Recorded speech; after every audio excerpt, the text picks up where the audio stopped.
Hello everyone, this is Infographics and welcome back to another reaction video. This time reacting to another Infographics show video.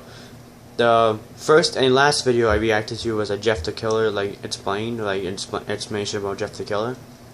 Because he's my favorite creepypasta in my opinion. He's my favorite. And this video is about Bloody Mary. Basically, this, the scary mirror demon. You say the name 3 times in the mirror and then she's right there. But this is an explanation about who is Bloody Mary. Like, who is this girl? Like, the scary mirror demon and all that. It's all, woo, spooky. But hopefully she didn't hear me. Whatever. So, anyways, guys, let's get this started. Check out the video if you haven't watched it already. Like and subscribe to me. Subscribe to the Infographics show. And we shall begin this right now. With an ominous click, the lights to the small bathroom go out. There are 3 giggling teenage girls. It's one of their first sleepovers, and inevitably the topic of ghosts came up. Each teen told her own scary ghost story, the girls hyping each other's fears up throughout the night until finally came the dare.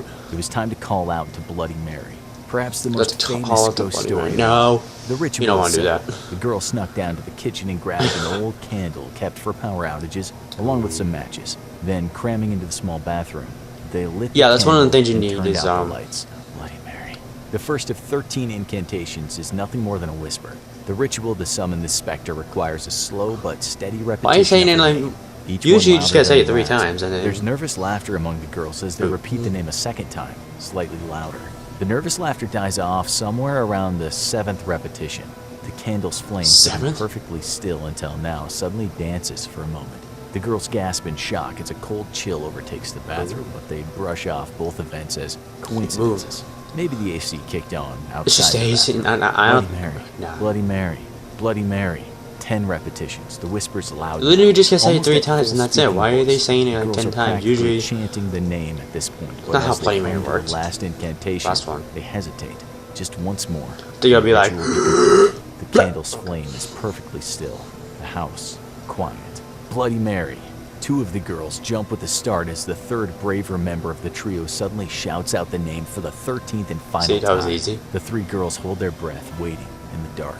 Water drips from the leaky faucet, one slow drop at a time. Drip, drip, drip. After 30 seconds, the girls start nervously giggling again. Their courage slowly returns. Why? They begin to make fun of each other, talking about how scared the other person was. And you were really scared, huh? Dancing Yeah, and then Bloody Mary breeze in the back of their minds is nothing more than random weirdness. But the candle flame is dancing again. The girls hold their breath, peering at the dancing candle, not daring to breathe. Surprisingly, the candle's still lit. Respiration causing the candle to dance in the small, claustrophobic bathroom. But the candle's still dancing. A hand suddenly reaches through the mirror, grabbing the nearest girl, the one who had finished the ritual by shouting Bloody Mary's name. The girls scream as their friend is dragged toward the hideously deformed face in the mirror. They tear open the door, 2 of them running out of the bathroom and screaming for help. From inside the bathroom, the sounds of screaming and struggling suddenly cease. The legend of Bloody Mary has been around in some form or another since about the 19th century, and it's no surprise that it's remained a popular game with adolescents all around the world. God, no. While the Western version of Bloody Mary is I don't know why to people summon try the this. specter of a Protestant woman accused of witchcraft, or perhaps even Queen Mary I herself, what's curious is that other cultures have a similar ghost story, with a very similar ritual to summon spirits from beyond through an ordinary mirror. What Bloody Mary actually does to you. And seeking the supernatural is After nothing new for humanity, and in practices that stretch all the way back to ancient Greece, people have been trying to seek out ghosts or divine their futures by looking into a mirror. Typically, the goal is to discern future events by performing a specific ritual, such as looking into a mirror and seeking either a healthy face that looks back at you or a terrifying apparition. If you saw the healthy face, then you would overcome whatever illness you were currently suffering. If instead you saw a scary visage, then you would surely die. The ritual to summon Bloody Mary has some basis along the lines of predicting your future, but is mostly believed to be about testing one's courage. Bloody Mary may indeed impart some knowledge of the future if successfully summoned, but she can also simply try and murder you. Whatever your intent is, though, the ritual is always the same. First, everyone taking part in the summoning must gather together in a pitch-black room with a mirror. A single candle, or in modern times a flashlight, is the only source of light allowed.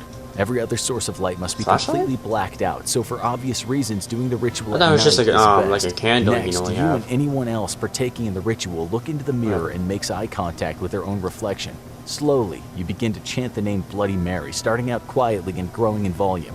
After the 13th repetition, which should be delivered with finality, everyone must stop chanting and sit quietly, keeping eye contact with their own reflection. At this point, Bloody Mary may make her appearance, and if she does, you must be cautious. Most important of all is to stay out of arm's reach of the mirror, for it's said that Mary can lash out at anyone standing too close and seriously injure them, or perhaps even drag them into the mirror itself with her. Next, you must make sure to never ever allow the mirror to be broken until the ritual is complete. Doing so might allow Bloody Mary to escape, letting loose a demonic spirit that will surely attempt to attach itself to you. If successfully summoned, Bloody Mary don't break the may mirror when answer she's a there. question from one of the members of the ritual, but it's just as likely that she will instead shriek and scream at you, lashing out at anyone foolish enough to stand too close to the mirror. Ads.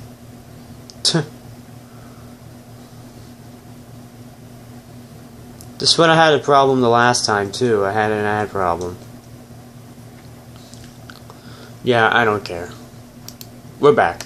Her scream has been compared to that of the legendary Banshee herself, though instead of killing you on the spot, Bloody Mary's screams are known to cause severe and long-lasting psychological issues for those who hear them, including depression, suicidal thoughts, and mania of various forms. Once summoned, there's no known way of dispelling makes you go Bloody crazy Mary, but it's recommended that you simply leave the room immediately and don't return for a significant amount of time. If Bloody Mary refuses to leave, she may choose to instead continue visiting you through the same mirror, though if it happens, you must resist the temptation to simply shatter it or throw it away carelessly into a dumpster. Instead, you should safely store the mirror and prevent it from breaking. You're not supposed to destroy her, otherwise they'll free her. Sometimes, Mary won't appear the first time she's summoned. Instead, she may choose to answer the call later, at an unexpected time, when you may have completely forgotten about the ritual. So if you attempt to summon Mary, keep your guard up. She may be biding her time before striking out. But who is Bloody Mary exactly? Some believe that she is Queen Mary I, daughter of the infamous Henry VIII. She was England's first queen to rule on her own without a king, but she is far more famous for being a devout Catholic.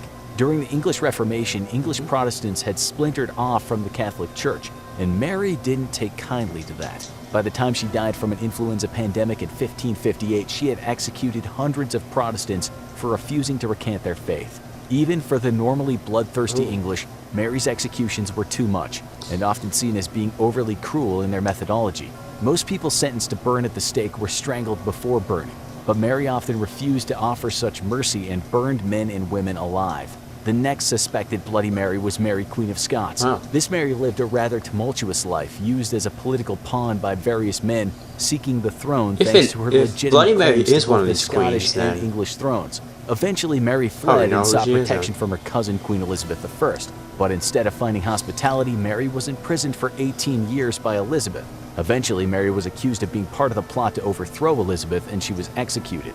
But the execution wouldn't go as planned. Despite attending her own execution with a dignified grace and even a cheerful manner, the executioner made a real mess of things, granting Mary far from a merciful or dignified death. Sentenced to have her head chopped off, the first axe blow struck her in the back of the head, missing the neck entirely. The crowd gasped at the horror as the executioner quickly attempted to rectify his mistake, but the second swing failed to completely decapitate Mary.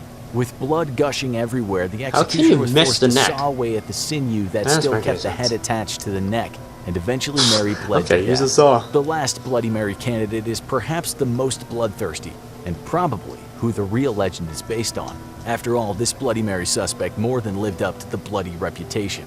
Elizabeth Bathory is considered by many to be the greatest serial killer in history.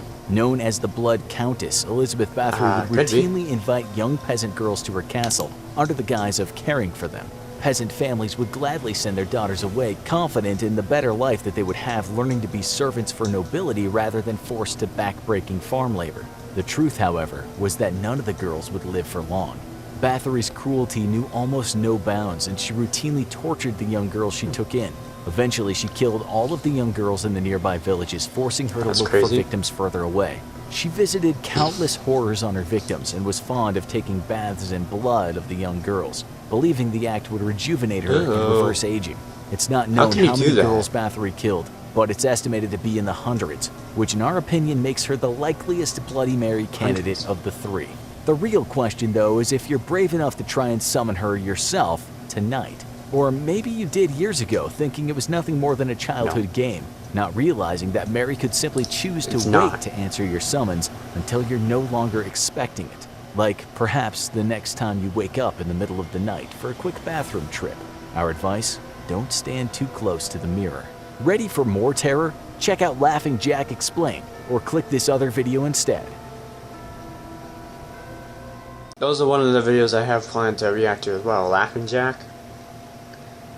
He's a good creepypasta too, and a couple others I won't say. So, but yeah, that was a good explanation about Bloody Mary, and to find out who's like there's three queens that might be one of them that could be Bloody Mary, but I'm not sure either. So, but that was kind of a good explanation about it. But so, yeah. So, anyways, guys, make sure to like and subscribe. Check out Infographics show if you haven't in the video yourself.